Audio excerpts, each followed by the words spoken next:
News India 27 नव्या पिढीचं नवं माध्यम। लहान मुलांपासून तर वयस्कर लोकांपर्यंत सर्वजण भाऊंच्याच पाठीमागे उभे आहेत।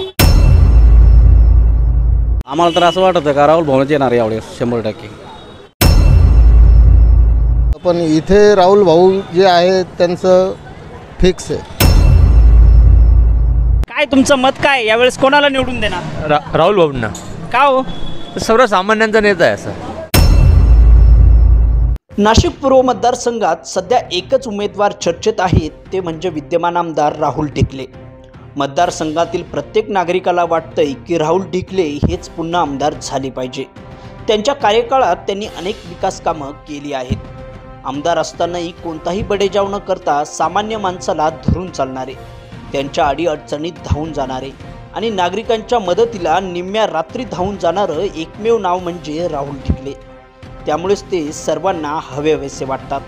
नाशिक पूर्व मतदारसंघातील रिक्षा चालक, दुकानदार यांच्याशी आम्ही संवाद साधला असता ते काय म्हणाले ऐका। बराच विकास झाला आहे आणि भाऊंबद्दल बोलायचं म्हटलं तर लहान मुलांपासून तर वयस्कर लोकांपर्यंत सर्वजण भाऊंच्याच पाठीमागे उभे आहेत। उत्स्फूर्तपणे काम करतायत भाऊंचं, ते स्वतःहून कामाला येत आहेत।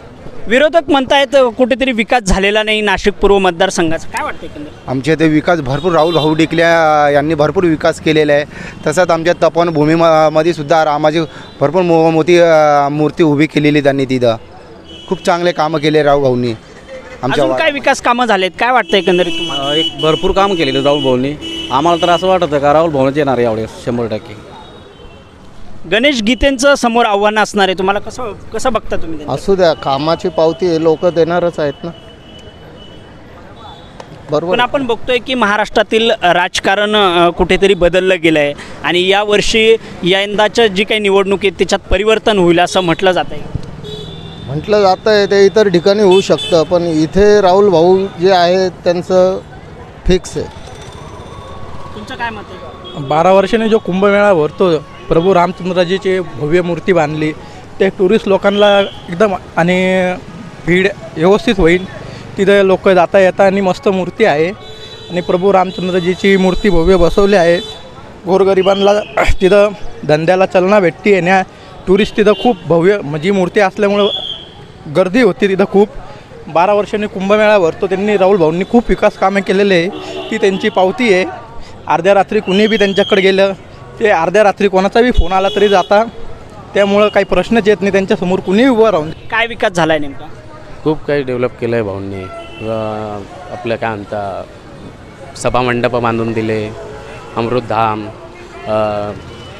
फुलेनगर, हिरावाडी या ठिकाणी खूप सभामंडप, लोकांना जे काय वारकरी लोक येतात त्यांच्यासाठी घरगुती असे नवरात्र वगैरे कार्यक्रम असतात, त्या हिशोबाने त्यांनी सगळ्यांसाठी हे उभारणी केलेली आहे। विकास कामं केलेली आहे। हो, भाऊंचं कामं खूप सगळं चांगले।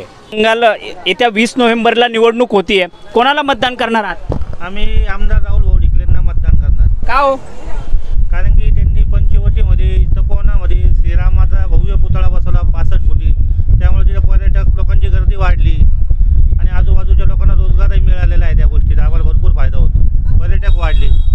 पण असे कोणते कामं काही राहून गेले असं वाटतं तुम्हाला? काही विकास काम नाही, भरपूर कामं केली त्यांनी। नदी किनारी रामकुंड परिसरामध्ये दगड वगैरे लावण्याचे पण कामं चालू आहेत आणि ते गार्डनचं पण सुशोभीकरणाची कामं झालेली आहे, भरपूर कामं चालू आहेत त्यांची। बाबा थोडं पुढे या, काय सांगाल? 20 नोव्हेंबरला निवडणूक होतीये, काय तुमचं मत काय यावेळेस कोणाला निवडून देणार? राहुल भाऊंना।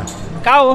सर्वसामान्यांचा नेता आहे असं, म्हणजे कॉमन माणूस आहे आमच्यासाठी। म्हणजे कधी असं वाटलं नाही की आमदार आहे असं, तो येऊन बोलणार सगळ्यांची बळजबरी, त्यांचे प्रश्न विचारणार, घाबरू नका म्हणणार असं। विरोधक म्हणतात काही विकास झालेला नाही, त्याबद्दल काय वाटतं? भरपूर विकास केला त्यांनी, भरपूर केला आहे त्यांनी।